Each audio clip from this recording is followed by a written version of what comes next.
Hello students, welcome on edunkle.com। मैं हूं आशीष कुमार गर्ग। मैं हूं MSc from IIT Madras and MTech IIT Kharagpur. मैं एक आईआईटीएन हूं और मैं आपको आईआईटीज एंड मैथमेटिक्स के लिए पढ़ा रहा हूं edunkle.com पर। मैं आपको पढ़ा रहा हूं revision summary of linear algebra.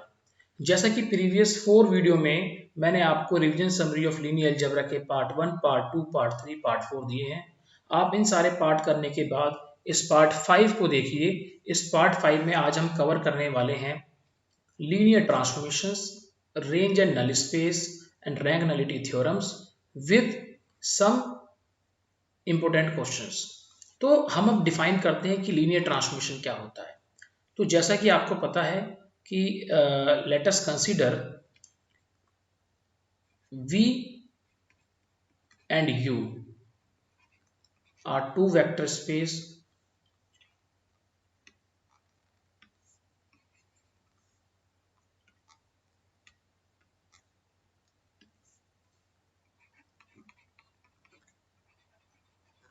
So let us consider V and U are two vector space over the same field F. Then we are defining a mapping T from U to V. Then T is called linear transformation.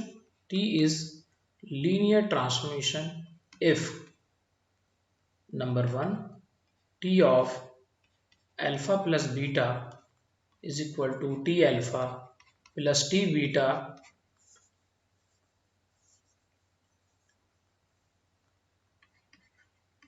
and number 2 T of A alpha equal to A times of T alpha, where we are taking alpha and beta are from alpha and beta for all alpha beta कहाँ से आएंगे U से and for all A belongs to F. So if both the properties are satisfied for a mapping from U to V, then you will say T is a linear transformation. Collectively what we can say? We can say कि अगर T of A alpha plus B beta को हम लिख सकते हैं A of T alpha plus B of T beta for all A comma B belongs to filled element and for all alpha beta belongs to U, then T is called linear transformation. तो linear transformation के हमारे पास कुछ examples हैं। हम देखते हैं कि linear transformation proof कैसे करेंगे अगर हमें कोई क्वेश्चन देता है तो हम लिख लेते हैं। Let us consider T is a mapping from R2 to R2। तो क्वेश्चन गिवन है कि Txy is equal to x, 0. So we have to check whether this is a linear transformation or not. So left hand side here R2, right hand side this is R2. So you can take R2 to R3, R3 to R2. It means left hand side or right hand side vector space may be same or may be different. So what we will do, we will take two element alpha beta कहाँ से लेंगे हम R square से। So alpha equal to क्या हो जाएगा x1 y1 और beta equal to क्या हो जाएगा x2 y2। डन। और a और b हम कहाँ से लेंगे रियल नंबर। तो हमें निकालना है a alpha plus b beta. तो a alpha plus b beta क्या होगा a times of x1 y1 plus b times of x2 y2। So this is ax1 plus bx2 comma ay1 plus by2। This is clear. चलो तो हमें निकालना क्या है t of a alpha plus b beta. So t of a alpha plus b beta क्या होगा by equation 1 t of ax1 plus bx2 comma ay1 plus by2। Done. तो definition क्या है t की? डेफिनेशन t की है txy is equal to x, 0। तो क्या हम लिख सकते हैं यहाँ पर ax1 प्लस bx2 0।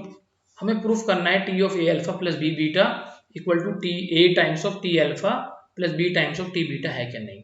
तो हम क्या ऐसा लिख सकते हैं, इसको अगर हम ब्रेक करें ax1 0 प्लस bx2 0।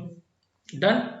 तो अब हम इसे लिखते हैं a times of x1 0 plus b times of x2 0। So what is x1 0? हम लिख सकते हैं इसे दिस इज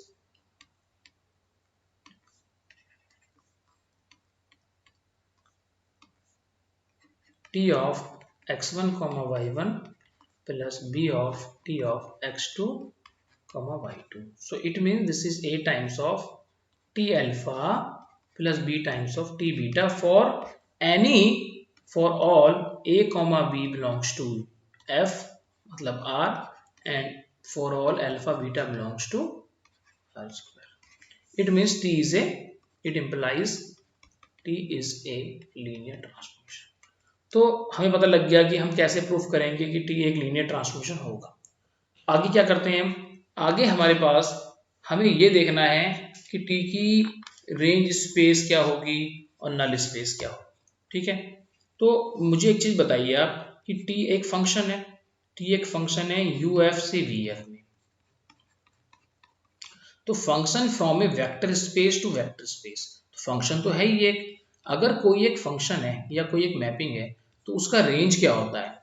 उसका रेंज होता है रेंज ऑफ टी। अगर मैं बताऊं आपको, डिफाइन करूं, रेंज ऑफ टी में वो सारे टी अल्फा आएंगे सच दैट अल्फा यू से आते हैं। ये रेंज ऑफ टी है। ठीक है, रेंज ऑफ टी फंक्शन की रेंज तो निकालते हैं, बिकॉज इसे कहते हैं डोमेन, फंक्शन में इसे कहते हैं कोडोमेन।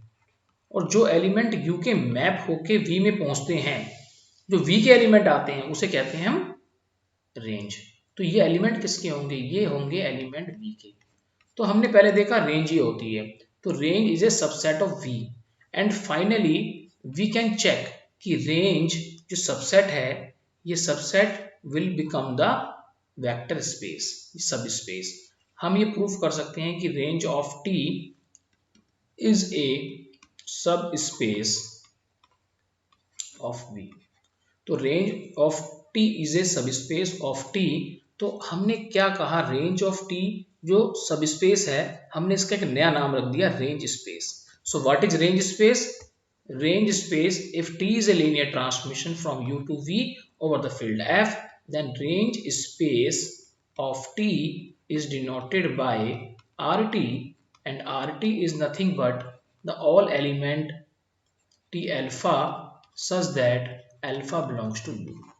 ये क्या बनता है? सब space of V, range space. अब क्या रेंज स्पेस है? ये सब स्पेस है।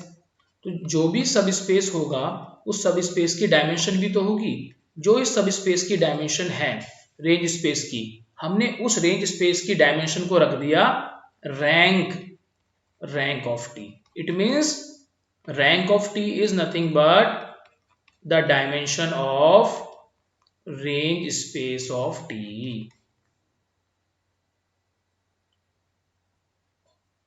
ठीक है, एक तो ये हो गया। फिर बात आती है नल स्पेस। नल स्पेस से पहले हम डिफाइन करते हैं what is null of T. Null of T हम कहते हैं, नल ऑफ टी में क्या आएगा?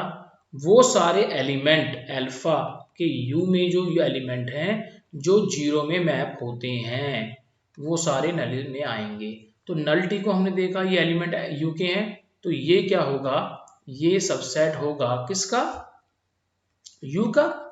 तो हमने बाद में प्रूफ करा कि जो नल टी है, ये नल T is a subspace of you.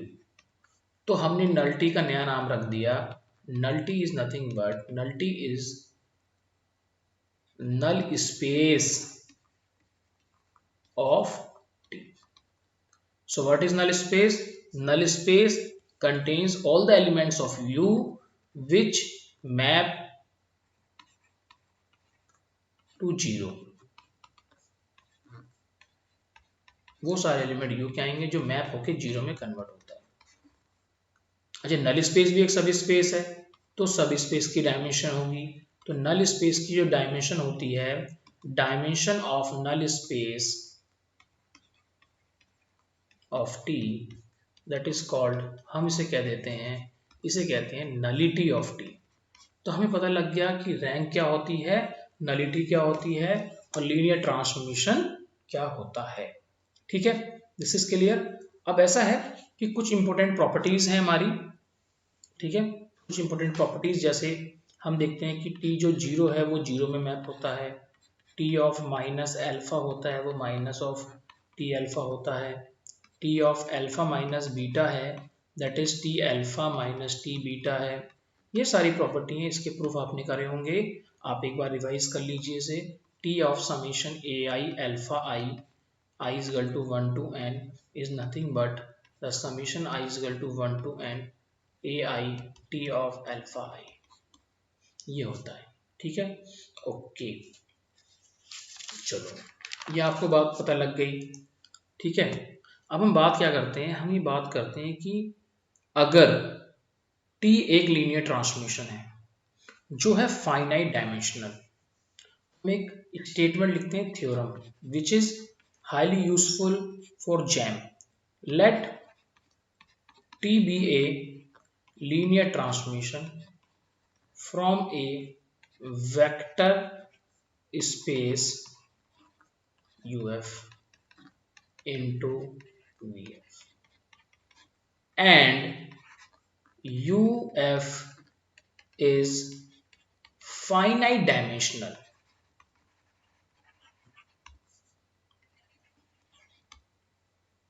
then range of T is also finite dimensional. तो सीधी सी बात है, ये थ्योरम की हेल्प से हम IIT जैम के बहुत सारे क्वेश्चन सॉल्व कर सकते हैं, और ये एक इंपॉर्टेंट थ्योरम है इन लीनियर ट्रांसफॉर्मेशन। क्या है ये कि अगर T एक linear transformation U to V है जिसमें U की डायमेंशन है n, it means U is finite dimensional, mathematically हम देखते हैं, तो जो रेंज ऑफ टी आएगी, रेंज ऑफ टी वो भी फाइनाइट डायमेंशनल सबस्पेस बनेगा V का। ठीक है, इट मीन्स अगर मुझे U की बेसिस पता लगती है, तो U की बेसिस पता लगती है तो मैं रेंज ऑफ टी को जनरेट करने वाले एलिमेंट बता सकता हूं। ठीक है, रेंज ऑफ टी को जनरेट करने वाले एलिमेंट बता सकता हूं। कैसे? मैं आपसे कहता हूं कि अगर मेरे पास टी एक linear transmission U to V है, डायमेंशन ऑफ U हमारे पास n है, और बेसिस हमने ले ली एस U की S alpha 1 alpha 2 up to alpha n। तो अगर ये बेसिस है, बेसिस ऑफ U, तो मैं आपको बता दूं कि मैं ये कह सकता हूँ, ये क्लेम कर सकता हूँ कि टी अल्फा 1 और T alpha 2 up to T alpha n जो सेट बनेगा, ये जरूरी नहीं है बेसिस बनेगा रेंज स्पेस ऑफ टी का, बट ये सेट जनरेट करेगा, जनरेट रेंज ऑफ टी। पता है आपको जनरेट कैसे करेगा? देखो, आपको पता है कि S is a basis, S is a basis, then it implies every element of S can be written uniquely in the linear combination of element of S. So alpha हमने कोई U से लिया, then there exists some A1 A2 up to AN such that alpha can be written as A1 alpha 1 plus A2 alpha 2 and so on AN alpha n। ठीक है, तो हमने ये लिख दिया। तो क्या अगर हम मैपिंग लगाते हैं T अल्फा, तो क्या आएगा?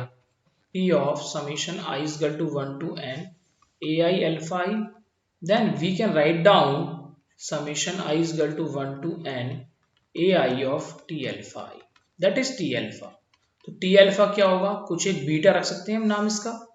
It means T alpha element कहां से आएंगे? T alpha एलिमेंट आता है रेंज ऑफ T से। तो range of T can be written as a linear combination of, ऐसे तो आ गया a1 t alpha 1 plus a2 t alpha 2 and an t alpha n. It means range of t can be written, any element of range of t can be written as a linear combination of element of t alpha 1 t alpha 2 t alpha n. It means जो एक नया set बनाया मैंने s dash, क्या बनेगा t alpha 1 t alpha 2 and so on t alpha n, ये generate करेगा generate range of t. Done. तो इससे हम क्वेश्चन कर सकते हैं, जैसे किसी ने पूछा नल स्पेस निकालो और रेंज स्पेस निकालो, तो नल स्पेस और रेंज स्पेस कैसे निकालेंगे आप इस थ्योरम की हेल्प से बता सकते हैं. डन. चलो, तो हमने डिस्कस कर लिया, क्या क्या डिस्कस कर लिया यहाँ पर हमने डिस्कस कर लिया कि लीनियर ट्रांसफॉर्मेशन क्या क्या होता है, और रेंज और नल स्पेस क्या होता है, और अगर यू फाइनाइट डायमेंशन है तो हम कैसे फाइंड करेंगे रेंज स्पेस. ठीक है. फिर बात आती है हमारे पास rank nullity theorem. This is very very important theorem in linear transformation, rank nullity theorem. So student, question बहुत आते हैं इससे. रैंक नलिटी थ्योरम कहती है if T is a linear transformation from U to V and u is finite dimensional, then rank of t आपको पता है, निकाल लोगे आप, प्लस नलिटी ऑफ t निकालोगे, तो rank of t plus nullity of t वो होती है डायमेंशन ऑफ u. इस बात से कोई दिक्कत नहीं है कि u अगर फाइनाइट है तो v को भी फाइनाइट होना जरूरी है. भाई u फाइनाइट होना चाहिए, v क्या इनफाइनाइट हो. अगर u इनफाइनाइट है तो हम ऐसा नहीं लिख सकते. ये स्टेटमेंट होती है rank nullity theorem. Done. Okay. तो हम क्या करेंगे अभी, हम रैंक नलिटी थ्योरम पर आप क्वेश्चन कर सकते हैं, आप निकाल सकते हैं रैंक नलिटी थ्योरम पर क्वेश्चंस. डन. तो अभी हम एक क्वेश्चन ले सकते हैं कि रैंक और नल स्पेस कैसे निकालेंगे. हम एक क्वेश्चन ले लेते हैं, उसमें कहते हैं क्वेश्चन में कि T is a mapping from R2 to R2. किस टाइप से है कि T of X Y is equal to R2 to R3 लेते हैं, x plus Y X minus Y comma Y. कह रहा है कि टी एक्स वाई डिफाइन कर दिया, x plus Y X minus Y and Y. वो कहता है सबसे पहले कि t is a linear transformation, वो दिया है इसने t is a linear transformation. तो हम प्रूफ नहीं कर रहे हैं, क्वेश्चन ये भी आ सकता है कि proof that t is a linear transformation. Done. ये कहता है कि आप बताइए मुझे कि नल स्पेस ऑफ t क्या होगा. क्वेश्चन आता है कि नल स्पेस ऑफ t क्या होगा, और एक कोई पूछता है कि रेंज स्पेस ऑफ t क्या होगा. ये बहुत ही ज्यादा इंपॉर्टेंट क्वेश्चन है जो IIT JAM में हर साल पूछा जाता है, और ये कंसेप्ट लीनियर अलजेब्रा में बहुत जगह यूज होता है. ठीक है. तो इसमें हम क्या करेंगे अब देखते हैं. हम आपको पता है कि नल स्पेस क्या होता है. नल स्पेस ऑफ t होता है वो सारे एलिमेंट u के सच दैट जो t अल्फा को जीरो में कन्वर्ट करते हैं. तो हम t अल्फा को जीरो लेके चलते हैं ना, t ऑफ x y को अगर हम जीरो लेके चलें, जो xy आएंगे उसके हम सेट बना लेंगे, उसका सेट बना लेंगे, जो सेट बनेगा वो नल स्पेस होगा. तो ठीक है student, we will take this txy as 0, so this will implies x plus y x minus y और y that is 0. 0 मतलब क्या होता है, zero vector 0 0 0. It means you will have system of linear equation x plus y 0 x minus y 0 and y equal to 0. Done. तो यहां पर हम देखते हैं कि x plus Y zero Y zero, तो वाई जीरो रखेंगे तो हमारे पास क्या आएगा, x भी जीरो आ जाएगा. तो x zero Y zero. Is it clear? सोच लो आप, मैं आपको 10 सेकंड का टाइम देता हूं, कोई गलती तो नहीं है. Y zero X zero. तो इस बात से क्या प्रूफ होगा, इस बात से प्रूफ हो गया कि 0 0 is only the element in the null space. Yes और नो?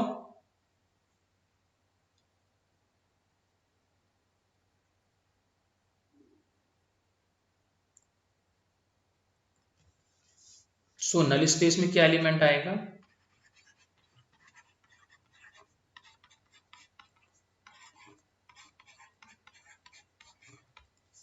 अच्छा, नल स्पेस जीरो हो गया, कोई पूछता है नलिटी क्या है? नलिटी ऑफ टी वो होगी जीरो। वन मत कह देना, बच्चे क्या करते हैं कभी वन लिख देते हैं, one is not the nullity. Zero zero जो वेक्टर स्पेस होता है, zero vector space, zero vector space, अगर कोई वेक्टर स्पेस W है that is zero, is always spanned by set phi. तो फाइव इसकी बेसिस होती है। फाइव में कितने एलिमेंट है? जीरो।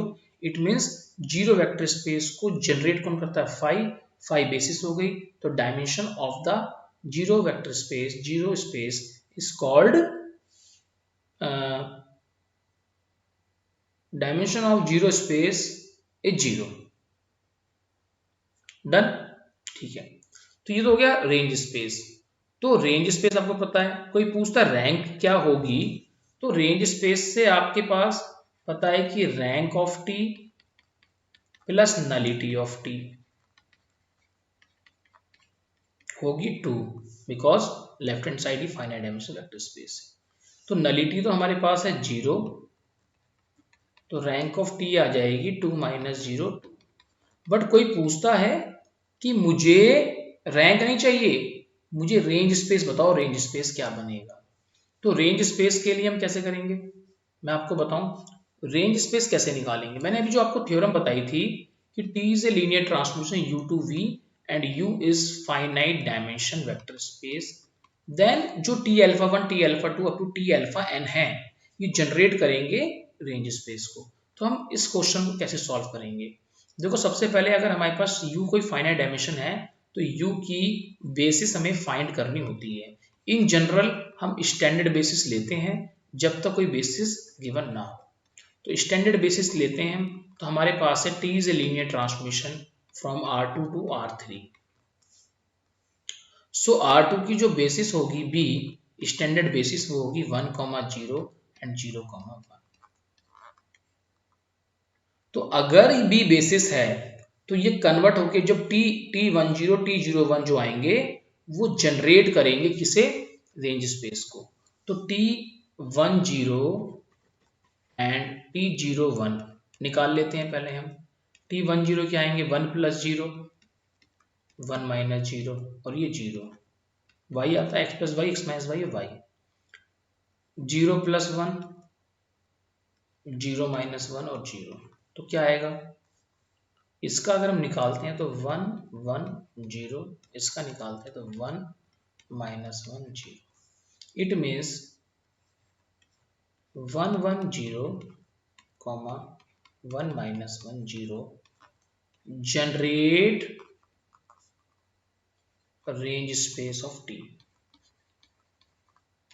तो अगर ये रेंज स्पेस ऑफ टी को जनरेट करते हैं तो आप चेक कर लो, आपको पता है कि अगर कोई वेक्टर स्पेस जिसकी डायमेंशन 2 है और आपको जनरेटर मिल जाता है, basically this is a generator off range space और इस स्पेस की डायमेंशन 2 है, तो ये बी डैश बेसिस बन जाएगा। तो बेसिस की मैंने दो डेफिनेशन बताई थी। अगर किसी वेक्टर स्पेस की आपको डायमेंशन पता है और अगर या तो उतने ही एलिमेंट का कोई एलआई सेट मिल जाए तो बेसिस बन जाएगा, या उतने एलिमेंट से उतने एलिमेंट का सेट उस वेक्टर स्पेस को जनरेट कर दे, जब भी वो बेसिस बन जाएगा। तो ये हो गया basis. It means the range space of T is the linear combination of these two element. Is it clear? तो range space of T is the linear combination of these two elements. So student, मैंने आपको आज जो पढ़ाया है आप इसे एक बार देखिए वीडियो को। इससे पहले आप क्या कीजिए, आपको जो मेरे पार्ट 1 पार्ट 2 पार्ट 3 पार्ट 4 मैंने पढ़ाए हैं आपको, ये आपको मिल गए हैं, तो आप इन तीनों को पढ़िए, ठीक है। और आज जो मैंने पढ़ाया पार्ट 5 फिर इसे पढ़ के मैं आगे और पार्ट ला रहा हूँ आपके लिए। मैं और वीडियो बना रहा हूँ eduuncle.com पर, तो आप इन सारे वीडियो को कंटिन्यूस मैनर में पढ़िए और जो क्वेश्चंस हैं क्वेश्चन सॉल्व कीजिए। IIT एग्जाम के प्रीवियस ईयर 10 ईयर कीजिए सॉल्व, और अगर आपको कोई भी डाउट आता है तो आप वो डाउट मुझे बताइए, मैं उन डाउटों के लिए भी एक नई वीडियो बना दूंगा। ठीक है, so thank you very much for watching this video and watching eduuncle.com। Have a nice day.